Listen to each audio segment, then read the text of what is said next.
Breast feeding के बाद कई बार बच्चा वोमिट जैसा करता है। वो वोमिटिंग में कई बार लगता है कि इसको हम दूध पिला रहे हैं तो ये बच्चा वोमिट कर रहा है, तो बड़ी परेशान हो जाती है माएँ कि अब बच्चे को हॉस्पिटल लेके जाएं, क्या करें। दूध पिलाने के बाद या पिलाने से पहले क्या ध्यान रखना चाहिए? नॉर्मल न्यूबॉर्न जो होता है जब दूध पीता है वो कुछ दूध को स्पिट अप करता है, उसको पोसेटिंग बोलते हैं। तो कुछ दूध को स्पिट अप करता है। एक काम जरूर कर सकते हैं कि जब भी आप दूध पिलाएं बच्चे को, उसको कंधे पे रखकर और थोड़ा थपथपाएं उसकी कमर को, तो उससे बच्चा हवा को थोड़ा सा बाहर निकाल देता है। जब बच्चे दूध पीते हैं आप नोट करेंगे कि बहुत जोर से आवाज करते हैं, वो इसलिए कि दूध के साथ साथ वो बहुत सी हवा स्वॉलो करते हैं। अब ये हवा जब पेट में होती है वो या तो ऊपर से निकलेगी या नीचे से, तो बिल्कुल, तो जो हम अक्सर गैस बोलते हैं वो ये हवा ही होती है, स्वॉलोड एयर। और ये जब हवा निकलती है बर्पिंग कराते टाइम, उस समय थोड़ा सा दूध बाहर आ सकता है। ये एकदम नॉर्मल है। हमने जो देखना है कि बच्चे का वेट गेन ठीक हो रहा है कि नहीं। अगर वेट गेन ठीक हो रहा है तो ये पोसेटिंग या जो थोड़ा स्पिटिंग अप होता है ये बिल्कुल नॉर्मल है।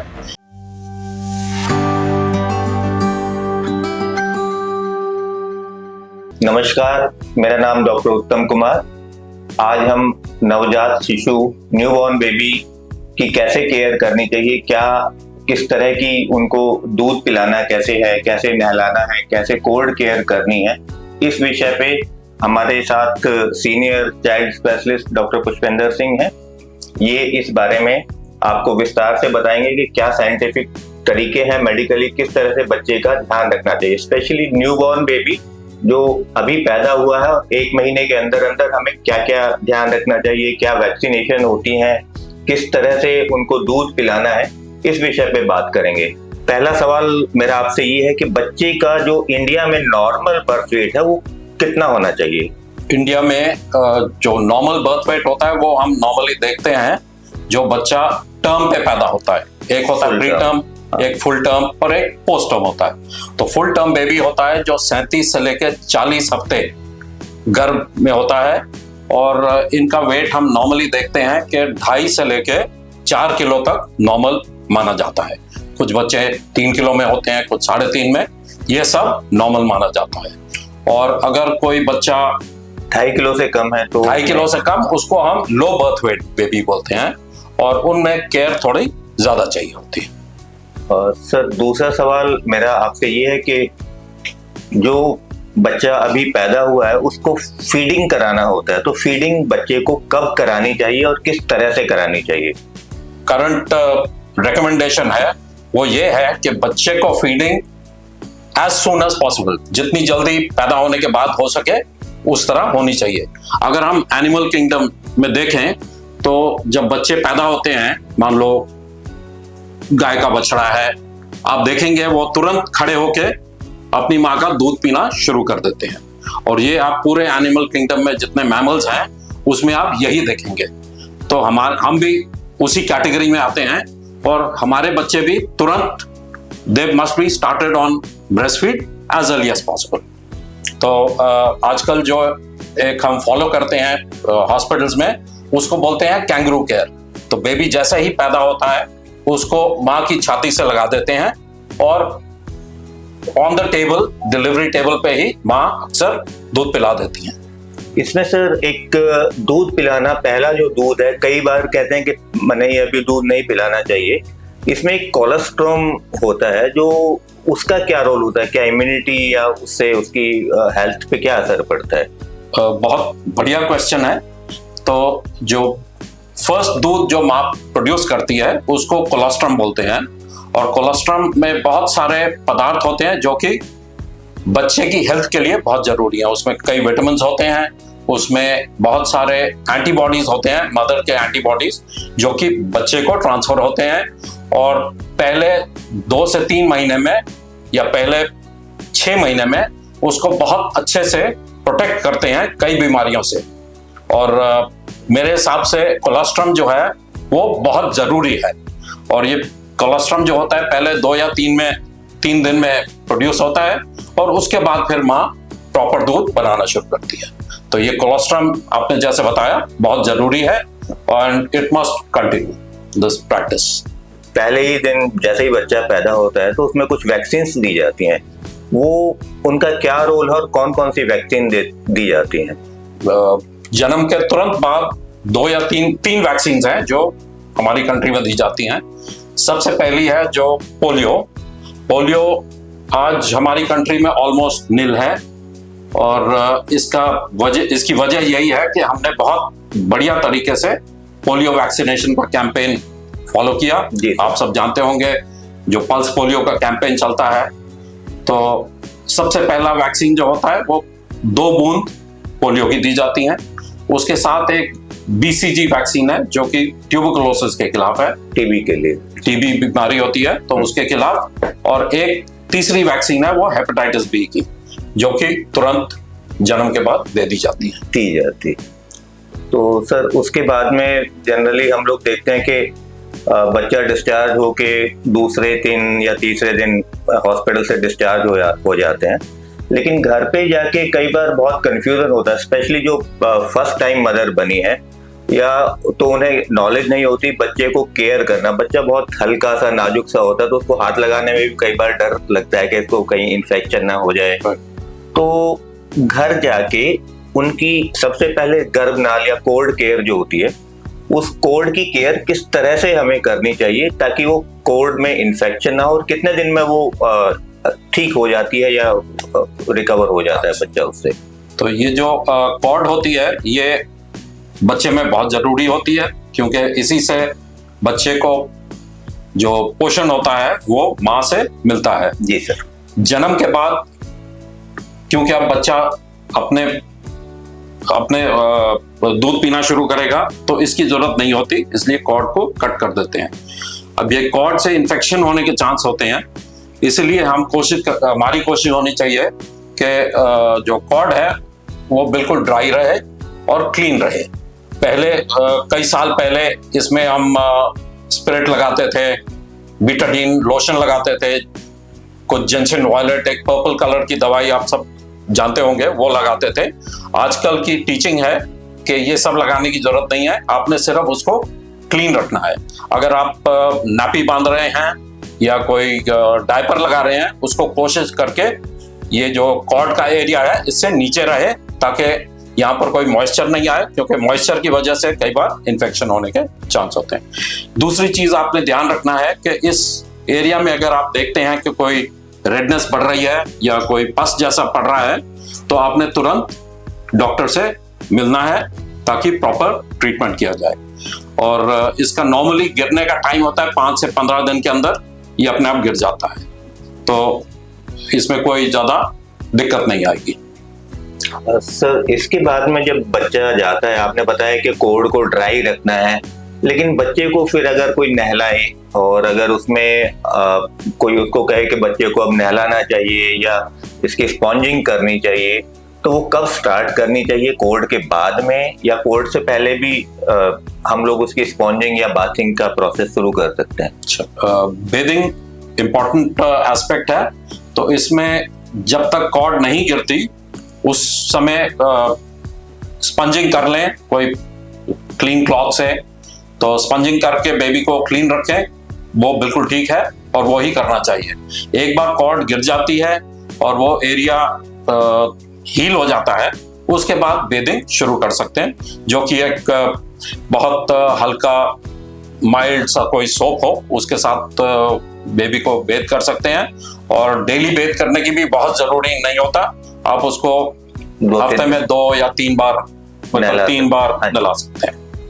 तो सर स्पॉन्जिंग हो गया, स्पॉन्जिंग में हमें ध्यान रखना है कि कोड का एरिया कोड गीली ना हो, वो थोड़ा क्लीन रहे और वहां कोई मॉइस्चर नहीं बचे। जी। ब्रेस्ट फीडिंग जो मदर कराती है, ब्रेस्ट फीडिंग के बाद कई बार बच्चा वॉमिट जैसा करता है, जिससे वो वॉमिटिंग में कई बार लगता है कि उसको हम दूध पिला रहे हैं तो ये बच्चा वॉमिट कर रहा है, तो उसे बड़ी परेशान हो जाती है माएँ कि अब बच्चे को हॉस्पिटल लेके जाएं, क्या करें। तो उसका जो एक प्रोसेस है कि दूध पिलाने के बाद या पिलाने से पहले क्या ध्यान रखना चाहिए, जैसे बर्पिंग होती है, तो उसके बारे में थोड़ा सा हमारे तो जिस समय नॉर्मल न्यूबॉर्न जो होता है जब दूध पीता है वो कुछ दूध को स्पिट अप करता है, उसको पोसेटिंग बोलते हैं, तो कुछ दूध को स्पिट अप करता है। ये कोई बीमारी नहीं है, इसके लिए कोई खास आपको चिंता नहीं करनी। एक काम जरूर कर सकते हैं कि जब भी आप दूध पिलाएं बच्चे को, उसको कंधे पे रखकर और थोड़ा थपथपाएं उसकी कमर को, तो उससे बच्चा हवा को थोड़ा सा बाहर निकाल देता है। यानी कि सर कहते हैं कि जब दूध पिलाया जाता है बच्चे को, क्योंकि अभी खाना पीना नहीं आता है, वो पहला स्टार्ट है कि उसे कैसे निगलना है, तो शायद उसके साथ में कुछ हवा भी उसके साथ चली जाती है। ठीक बताया। हाँ। कि जब बच्चे दूध पीते हैं आप नोट करेंगे कि बहुत जोर से आवाज करते हैं, वो इसलिए कि दूध के साथ साथ वो बहुत सी हवा स्वॉलो करते हैं। अब ये हवा जब पेट में होती है वो या तो ऊपर से निकलेगी या नीचे से, तो बिल्कुल, तो जो हम अक्सर गैस बोलते हैं वो ये हवा ही होती है, स्वॉलोड एयर। और ये जब हवा निकलती है बर्पिंग कराते टाइम, उस समय थोड़ा सा दूध बाहर आ सकता है, ये एकदम नॉर्मल है। हमने जो देखना है कि बच्चे का वेट गेन ठीक हो रहा है कि नहीं। अगर वेट गेन ठीक हो रहा है तो ये पोसेटिंग या जो थोड़ा स्पिटिंग अप होता है ये बिल्कुल नॉर्मल है। और अगर वेट गेन नहीं हो रहा इसके चलते, तो उस हालात में शायद बेबी को थोड़ा कुछ दवाई देने की जरूरत पड़े या कोई और जांच करने की जरूरत पड़े। किसी चाइल्ड स्पेशलिस्ट को उन्हें दिखा के और उनका पूरा ध्यान रखना चाहिए।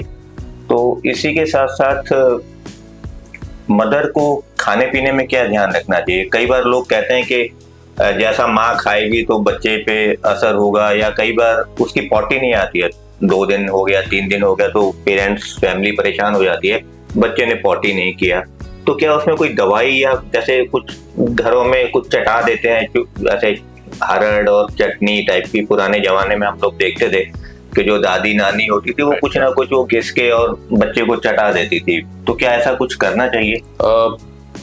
आजकल के दौर में इस तरह का एडवाइस नहीं है इस तरह कुछ करना।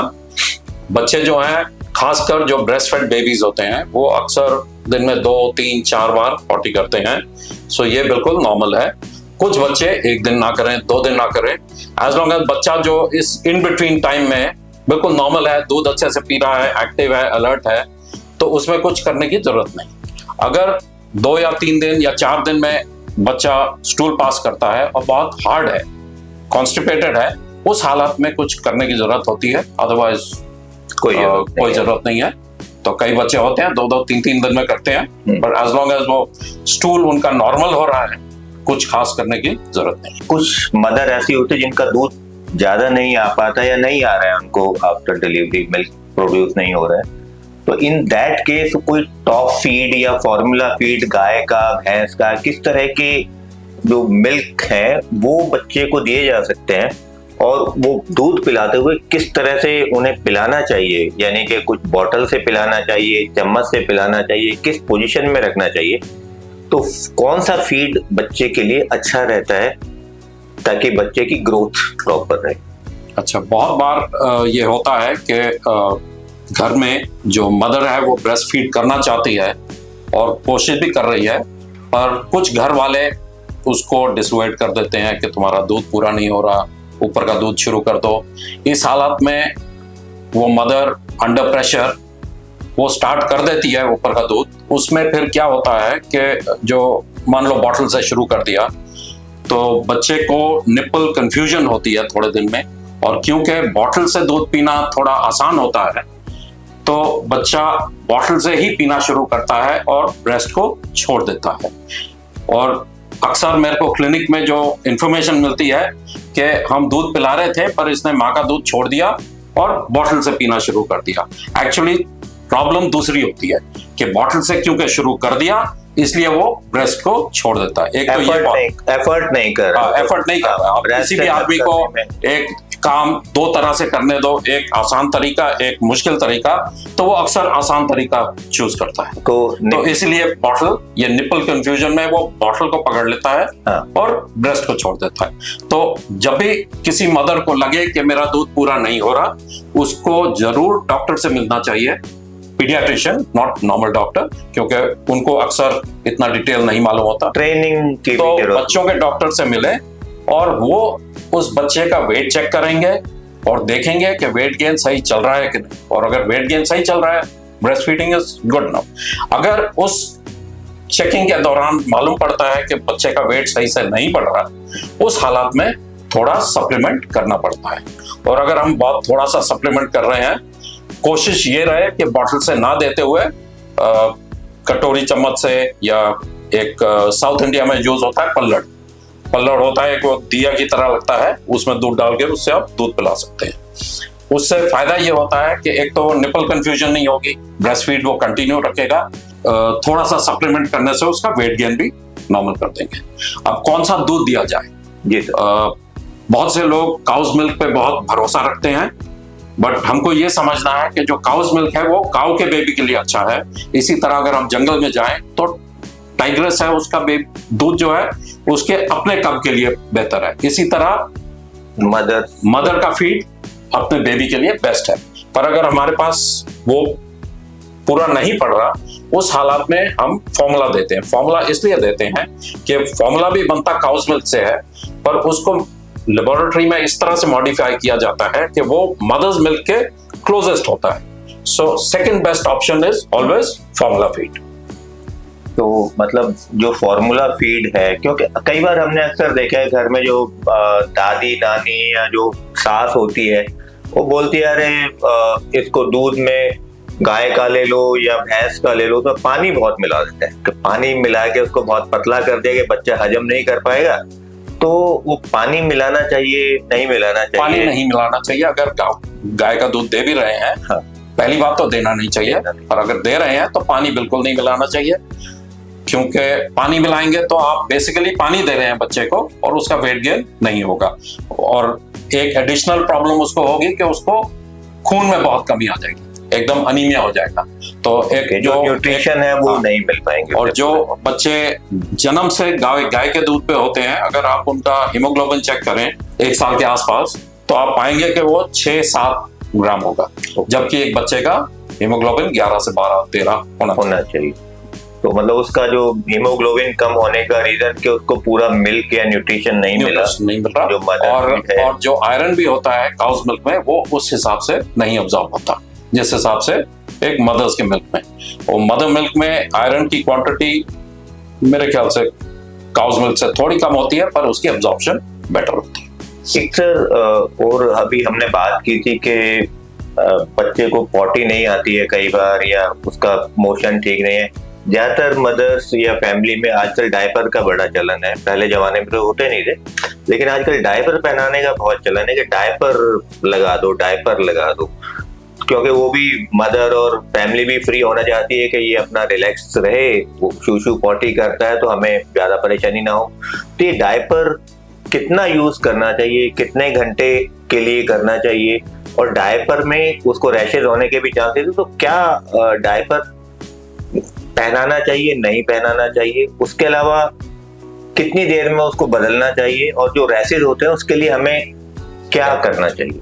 तो डायपर कोई बहुत बुरी चीज नहीं है। आजकल जो डायपर बनते हैं उनमें कुछ केमिकल्स होते हैं जो यूरिन को अब्सॉर्ब करके जेल बन जाते हैं, तो वो बच्चे को अक्सर ड्राई रखते हैं, तो कोई बुरी बात नहीं है। जहां तक चेंजेस का बात है, तो आई थिंक 3 से 4 घंटे में या पूरे दिन में अगर 6 से 8 चेंज हो जाएं डायपर के, दैट इज फेयर इनफ। और कई बार ये डायपर रैश कुछ बच्चों में हो जाता है। उस हालात में जहां तक हो सके दिन के टाइम खासकर बच्चे को बिना डायपर के छोड़ दें, कोई कॉटन नैपीज के साथ, और कुछ क्रीम्स आती हैं जिंक बेस्ड क्रीम्स, अगर उनको लगाएं तो डायपर रैश ठीक हो जाती है। तो बैरियर का काम करती है, वो मॉइस्चर को भी रिटेन करती है और एक तरह का बैरियर बना के रखती है। एक सवाल ऐसा आता है कि जो न्यूबॉर्न बेबी होते हैं ये रात में जागने लगते हैं और दिन में सोते हैं, तो माँ बाप या फैमिली बहुत परेशान होते हैं कि रात में सोने नहीं देता, दिन भर ये कुछ सोता रहता है। तो ये इसका रीजन क्या है कि बच्चा रात में ज्यादा सोता है और दिन में जागता है? तो उसकी केयर के लिए ध्यान कैसे दिया जाए? आदमी को जॉब भी करना है अपना, और भी दिन में ड्यूटीज हैं, तो वो सारी टेक केयर करनी है, तो ये बड़ा समस्या वाला काम होता है कि बच्चे को कैसे वो स्लीप पैटर्न चेंज कब होता है, किस तरह से उसकी केयर करनी चाहिए। तो अक्सर आप देखेंगे जब बहुत से बच्चे, जैसे आपने बताया कि दिन के टाइम अच्छे से सोते हैं और रात में उठ के रोते हैं, बैठ जाते हैं, खेलना चाहते हैं, तो इसका जो रीजन पाया गया है कि जब मदर प्रेग्नेंट होती हैं उस समय वो अपना घर का थोड़ा बहुत काम कर रही हैं, तो वो चल रही हैं, फिर रही हैं, तो जो बच्चा एमनियोटिक फ्लूइड, जो फ्लूइड होता है उसके अंदर एक तरह से वो झूल रहा है। तो जब आप किसी भी बच्चे को पकड़ के झुलाएंगे और टहलेंगे तो वो बच्चा सो जाता है। तो इसलिए वो बच्चे दिन के टाइम सोते हैं क्योंकि मदर नॉर्मली चल रही है, फिर रही है। अब रात में क्या होता है कि मदर लेट जाती हैं, सो रही हैं, उस समय वो बच्चा जाग जाता है कि मेरे को पूरा दिन तो आप झुलाते रहे, अब क्यों रोक दिया। रात में मतलब वोम में उसका मूवमेंट बंद हो जाता है। नहीं, तो दिन के टाइम थोड़ी कम मूवमेंट होगी, रात को बढ़ जाती है क्योंकि अब बच्चा जाग गया। तो जब बच्चा पैदा होता है ये सिमिलर पैटर्न कंटिन्यू रहता है पहले 2 से 3 महीने, और बच्चा अक्सर रात को उठ के चाहता है कि मेरे को कुछ अटेंशन मिले। और इसको एक तरह से मैनेज करने का अच्छा तरीका है कि जिस समय दिन के टाइम बच्चा सोता है, माँ भी कोशिश करे उसी टाइम सोए, ताकि वो अपने उसके साथ उसका पैटर्न बना रहे, स्लीप साइकिल उसका भी पूरा हो जाए और रात में जाग सके। 2 या 3 महीने में अक्सर ये बच्चे समझ जाते हैं कि अब ये नई दुनिया में आ गए और ये नई दुनिया में दिन में जागना है और रात में सोना है। तो अक्सर फिर 3-4 महीने के आसपास वो बच्चा अपना लास्ट फीड लेगा 11 बजे के आसपास, और फिर 5 या 6 बजे। तो अगर रात में वो जाग रहा है तो क्या उसे झुलाना चाहिए ताकि वो रात में सो जाए? जो इस तरह का बेबी कॉट्स आते हैं या तो पालना वो बोलते हैं, जो रेकमेंडेड है वो तो यही है कि भले बेशक वो बेबी आप ही के कमरे में रहे, पेरेंट्स के कमरे में, बट वो अलग कॉट में होना चाहिए, ये रेकमेंडेड है। ये बहुत सारी बातें हो गई जो बेसिक थी। अब एक जो जिन्हें हम कहते हैं खतरे के निशान या रेड फ्लैग साइन, तो रेड फ्लैग साइन जो होते हैं, ऐसे कौन कौन से साइन होते हैं बच्चे में जिसमें हमें ज्यादा सतर्क रहना चाहिए ताकि बच्चे को, जैसे बुखार हो गया या स्किन येलो हो रही है या कुछ रैशेज हो रहे हैं, तो ऐसे रेड फ्लैग साइन क्या है जिस पे हमें बच्चे के लिए बिल्कुल लापरवाही नहीं करनी चाहिए? बहुत अच्छा क्वेश्चन है। तो सबसे इम्पोर्टेंट है बच्चे की हेल्थ का जो इंडिकेटर है वो है उसकी फीडिंग। अगर बच्चा अच्छे से फीड कर रहा है उसका मतलब बाय एंड लार्ज सब कुछ ठीक है। नेक्स्ट रेड फ्लैग होगा अगर बच्चे को फीवर हुआ। किसी भी बच्चा जो 3 महीने से कम का बच्चा है उसमें फीवर एक बहुत सीरियसली लिया जाता है, क्योंकि इन बच्चों में अभी बीमारियों से लड़ने की उतनी शक्ति नहीं है, उतनी इम्यूनिटी नहीं है। तो इस केस में बैक्टीरियल इन्फेक्शन होने के बहुत चांसेस होते हैं और इसको हम बहुत सीरियसली लेते हैं। तो इसको तुरंत इन्वेस्टिगेट करना है। एक और आपने बात किया था जॉन्डिस के बारे, तो बहुत से बच्चों में जॉन्डिस होता है, बहुत ज्यादा नहीं होता और उसके लिए ज्यादा कुछ नहीं करना पड़ता। किसी केस में जो जॉन्डिस हम नापते हैं सीरम बिलिरुबिन से, अगर यह सीरम बिलिरुबिन जो इनडायरेक्ट वाला होता है फ्रैक्शन, अगर वो मान लो 14-15 से ऊपर जा रहा है, उस केस में हम रेकमेंड करते हैं कि बच्चे को फोटोथेरेपी दी जाए। ये एक स्पेशल ब्लू लाइट होती है 420 से लेके 450 नैनोमीटर वेवलेंथ की, और उससे फोटोथेरेपी देने से ये जॉन्डिस जल्दी ठीक हो जाता है। एक बार सर जॉन्डिस के बारे में कई बार लोग कहते हैं अरे बच्चे को धूप में दे दो तो फोटोथेरेपी, जो सनलाइट आ रही है वही फोटोथेरेपी का काम करेगी, उसको देना चाहिए या नहीं देना चाहिए? उसको जहां तक हो सके अवॉइड करना चाहिए, क्योंकि उसके अपने प्रॉब्लम्स हैं। बेबी ओवरईट हो सकता है, डिहाइड्रेट हो सकता है और सनबर्न हो जाएगा, स्किन की प्रॉब्लम। तो जहां तक हो सके उसको अवॉइड करना चाहिए। अगर करना भी है अपने मर्जी से नहीं, अगर करना है तो आप प्लीज अपने डॉक्टर से डिस्कस करके और पूरे प्रिकॉशंस समझ के फिर आप आगे बढ़ सकते हैं। कितनी टेम्परेचर है, कितना टेम्परेचर, कहाँ बैठना है, कमरे का टेम्परेचर कैसा होना चाहिए, धूप कहाँ से आ रही है, ठंड का मौसम तो नहीं है। हाँ जी सर, तो वो सब। और सर कोई रेड फ्लैग साइन, जॉन्डिस हो गया, ब्रेस्ट फीडिंग या फीड प्रॉपर ले रहा है, आपने बताया कि फीडिंग अगर उसकी ठीक है तो मतलब बच्चा ठीक है, उसमें ज्यादातर कोई प्रॉब्लम नहीं होगी। फीवर आया, अगर फीवर 100 डिग्री, तो एक नॉर्मल बच्चा जो होता है उसका नॉर्मल टेम्परेचर 97.6 लगभग, उससे लेकर 99.6 तक नॉर्मल टेम्परेचर है। और अगर बच्चा नॉर्मल बिहेव कर रहा है और इतना टेम्परेचर है, कोई चिंता करने की जरूरत नहीं। पर अगर बच्चे को फीवर है, मान लो 99, 100, 101 और अबनॉर्मल लग रहा है बच्चा, कि वो ठीक नहीं लग रहा है, क्योंकि एक माँ जो होती है वो बच्चे को देखते ही समझ जाती है कि उसका बच्चा ठीक नहीं है। तो इस तरह से होता है तो तुरंत डॉक्टरी सलाह।